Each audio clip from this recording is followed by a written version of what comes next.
Good evening friends, कैसे हैं आप लोग। आई होप आपकी स्टडी अच्छी चल रही होगी, आप लोग अच्छे से होंगे। और एक सीरीज हमारी चल रही थी टेंस की, और उसमें हम प्रेजेंट इंडेफिनिट टेंस को पूरा फिनिश कर चुके हैं। ठीक है, और जो उसका दूसरा पार्ट है प्रेजेंट कंटिन्यूस टेंस, आज हम उस पर डिस्कस करेंगे। तो देख लेते हैं प्रेजेंट कंटिन्यूस टेंस। ज़्यादा देर ना करते हुए हम सीधा सीधा टॉपिक पर आते हैं। प्रेजेंट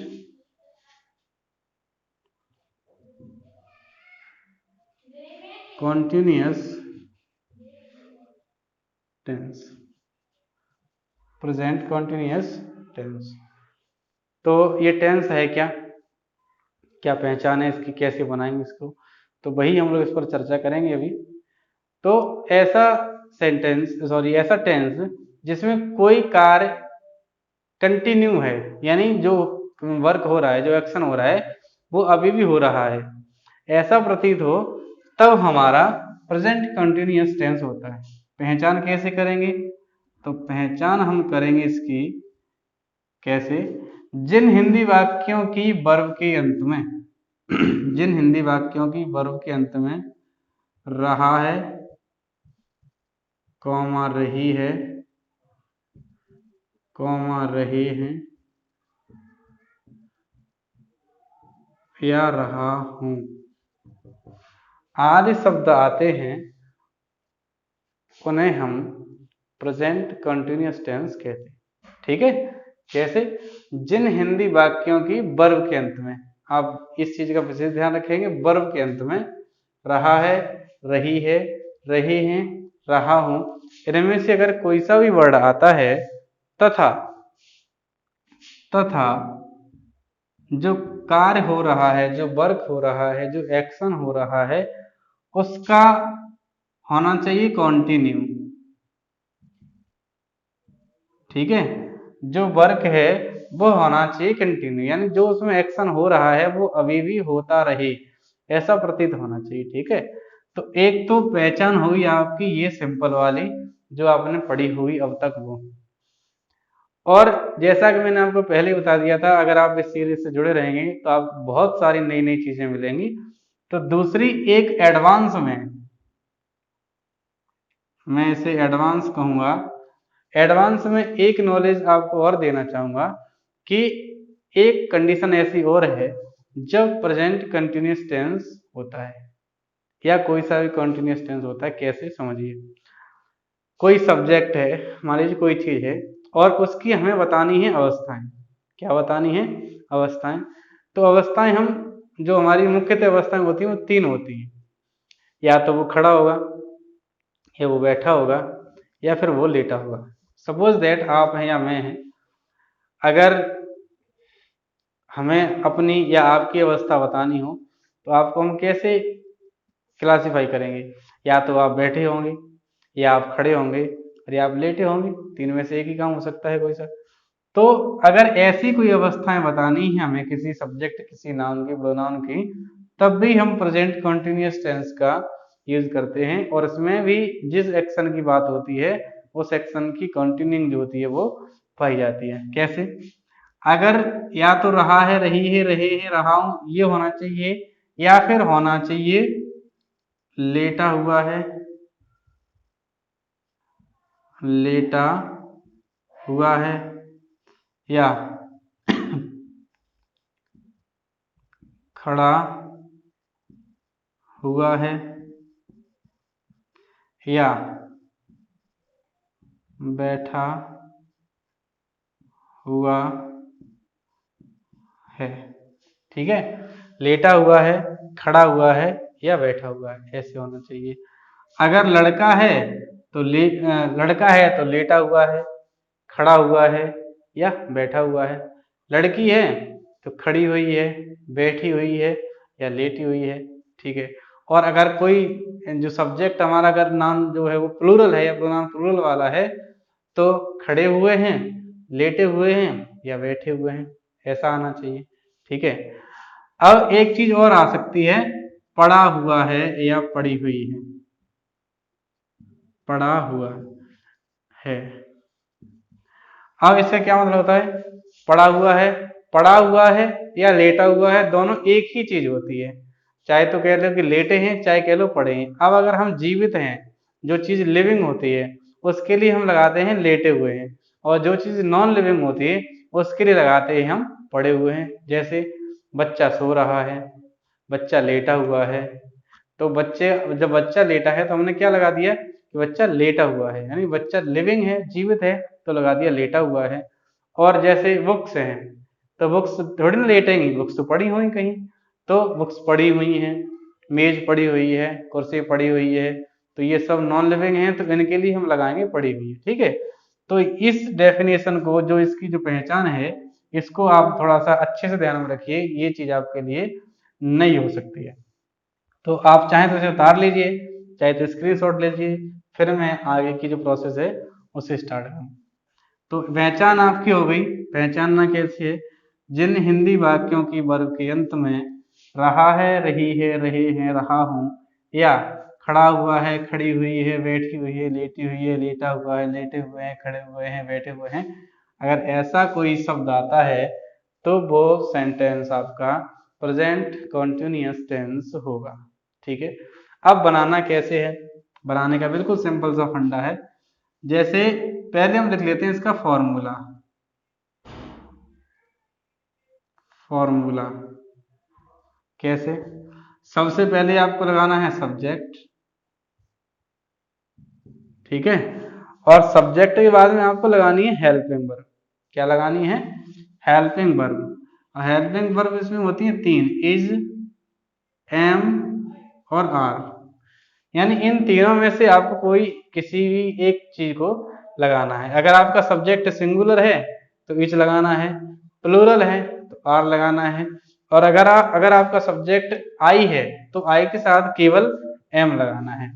तो इन तीनों में से आप कोई सी एक वर्ब लगा लेंगे। उसके बाद में आपको लगानी है जो मेन वर्ब होगी, जो एक्शन वर्ब होगी, वो लगानी है, और उस वर्ब में भी लगा देना है आपको आईएनजी। और उसके बाद में जो ऑब्जेक्ट होगा आपको लगा देना है ऑब्जेक्ट। ठीक है, और अगर ऑब्जेक्ट के बाद भी कुछ होता है तो अदर वर्ड में उसे मान लेते हैं। कैसे? एग्जाम्पल देख लीजिए। जैसे राम खेल रहा है। राम खेल रहा है, कैसे करोगे इसे? तो राम हमारा सब्जेक्ट है और खेल रहा है ये है आपकी वर्ब। तब क्या करोगे? राम के लिए तो लगा दो राम, लगा दिया हमने सब्जेक्ट। सब्जेक्ट के बाद हमें लगानी है हेल्पिंग वर्ब, और हेल्पिंग वर्ब है हमारी is am are. Is am are में से हमें एक चीज लगानी है। कौन सी लगानी है? सब्जेक्ट हमारा सिंगुलर तो वर्ब आएगी इज, जो हेल्पिंग वर्ब है वो क्या आएगी? इज। तो इज आ गया। अब इसके बाद में आया नंबर हमारा वर्ब का। वर्ब है खेलना। खेलना कहते हैं प्ले, तो हमने लगा दिया प्ले। और जब प्ले लगा दिया तो नेक्स्ट स्टेप है हमारा आईएनजी। जो वर्ब की फर्स्ट फॉर्म होती है उसमें लगती है आईएनजी, और हम लगा दी आईएनजी, और बाद में लगा दिया हमने फुल स्टॉप। और इस प्रकार से हमारा जो सेंटेंस है वो हो गया कंप्लीट।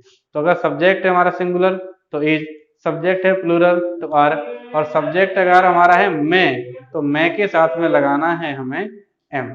ठीक है, सबको भाई एग्जांपल हम देख लेते हैं। दूसरा एक एग्जांपल देख लीजिए। वे किताब पढ़ रहे हैं। वे किताब पढ़ रहे हैं, इसे कैसे बनाओगे? दे, बे की स्पेलिंग होती है दे, और दे है हमारा प्लूरल सब्जेक्ट, सॉरी हाँ प्लूरल प्रोनाउन है। अब प्लूरल के साथ हमें क्या लगाना है? आर, तो आर लगा दी। पढ़ रहे हैं, पढ़ना की क्या है? Read, R E A D, read लगा दी। फिर लगानी है आई एन जी, वर्ब की फर्स्ट फॉर्म में हमने आई एन जी लगा दी। रीडिंग, किसे पढ़ रहे हैं? किताब को, तो आ बुक। ठीक है, तो ये ऐसे होगा, they are reading a book. तो ये इस प्रकार से होगा। तो आई होप आपको समझ में आ रहे होंगे, बिल्कुल सिंपल सा सेंटेंस है, और आप चाहे तो इसे उतार लीजिए, चाहे इसका स्क्रीनशॉट ले लीजिए। ठीक है, चलो साफ कर देते हैं, एक दो एग्जाम्पल और समझ लेते हैं इसके।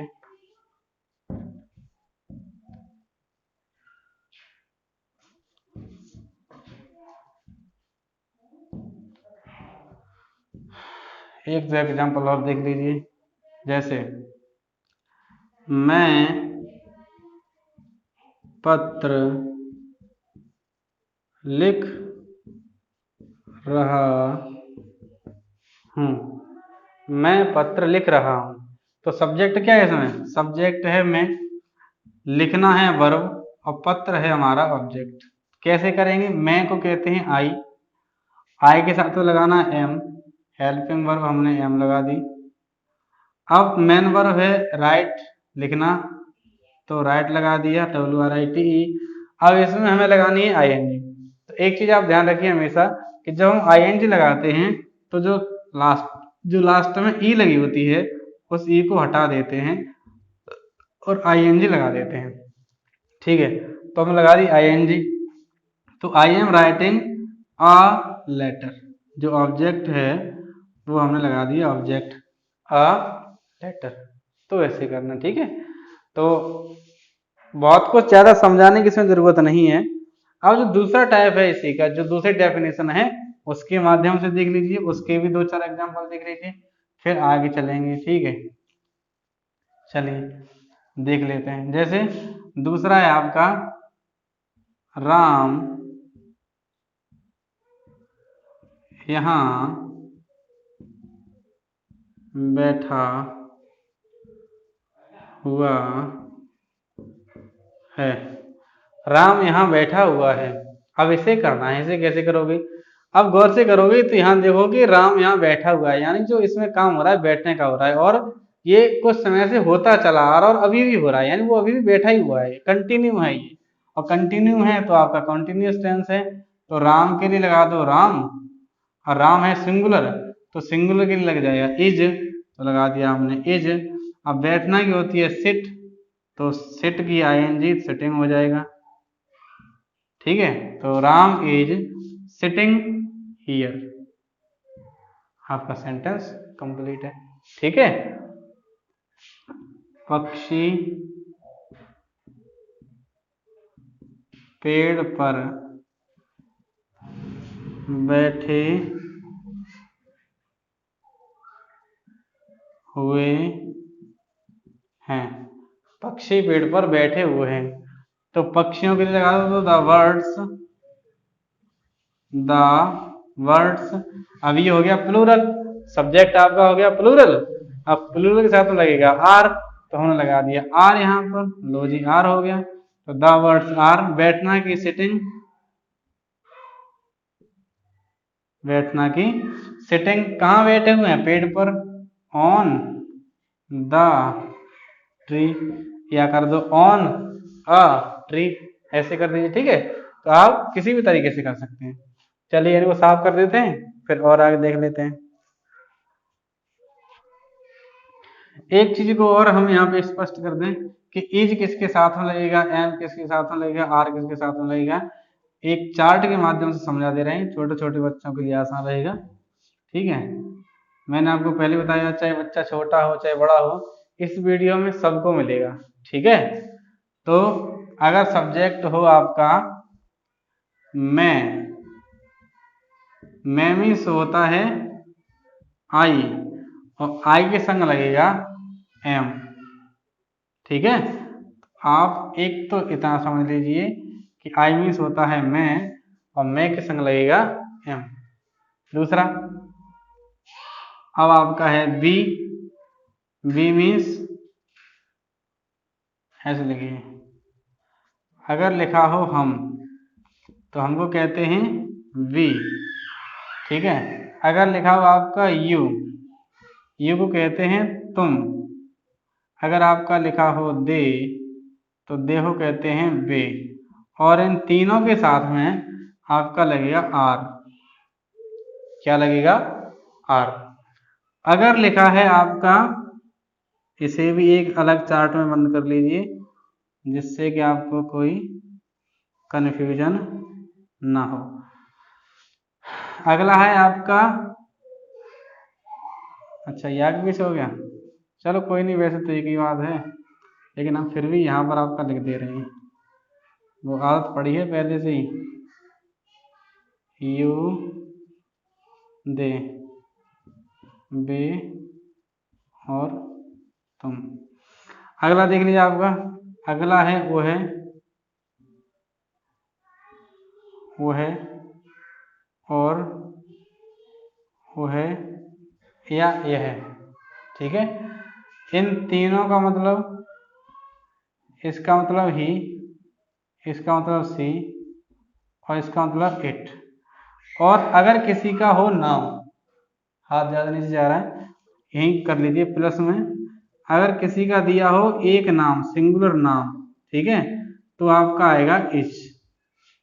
अगर दिया हो ही, या दिया हो सी, या दिया हो इट, या दिया हो किसी का एक नाम, तो आपका आएगा इच। अगर लिखा है हम, तुम, वे, या किसी के दिए हैं दो या दो से अधिक नाम, तो आएगा आर।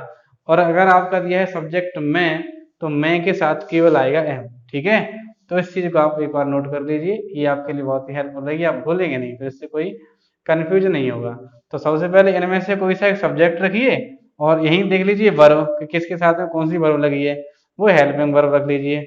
और उसके साथ में देख लीजिए फिर बाद में कि इसमें काम कौन सा हो रहा है, मेन वर्ब कौन सी है, तो वो लिख लीजिए। और उसके बाद में अगर ऑब्जेक्ट है तो ऑब्जेक्ट लगा दीजिए, नहीं है तो कोई बात नहीं। ठीक है, तो इस तरीके से आपका जो प्रेजेंट इंडेफिनिट और प्रेजेंट कंटिन्यूअस टेंस है वो होने लगेगा, आप उसे करना सीख लेंगे। चलिए, तो ये था आपका अफर्मेटिव सेंटेंस का पार्ट। कौन सा था? अफर्मेटिव, यानी टेंस था आपका प्रेजेंट कंटिन्यूअस टेंस। ठीक है, और उसका अफर्मेटिव पार्ट था, अफर्मेटिव सेंटेंस को कैसे करना, वो ये था। अगला पार्ट है आपका नेगेटिव सेंटेंस, उससे हम नेक्स्ट वीडियो में सीखेंगे कि अगर प्रेजेंट कंटिन्यूअस का नेगेटिव सेंटेंस हो तो उसे हमें कैसे सॉल्व करना है। ठीक है, तो जो आई का सिस्टम है, जो आई का वीडियो है वो आने वाला है, उसमें उसमें भी मैं आपको कोई ना कोई नई चीज जरूर दूंगा, और मेरे पास मटेरियल पहले से ही रखा हुआ है, बस उसे मुझे देना है आपको। ठीक है, तो आप इस सीरीज से लगातार जुड़े रहिए और आपको बहुत ही हेल्प मिलेगी। और वीडियो आपको अच्छा लगता है तो सब्सक्राइब कीजिए चैनल को, और वीडियो को लाइक कर दीजिए। अगर कोई समस्या है या कोई क्वेरी है, कुछ पूछना है, तो आप बाय कमेंट पूछ सकते हैं। ठीक है, और देखते रहिए सीरीज को। बहुत बहुत धन्यवाद।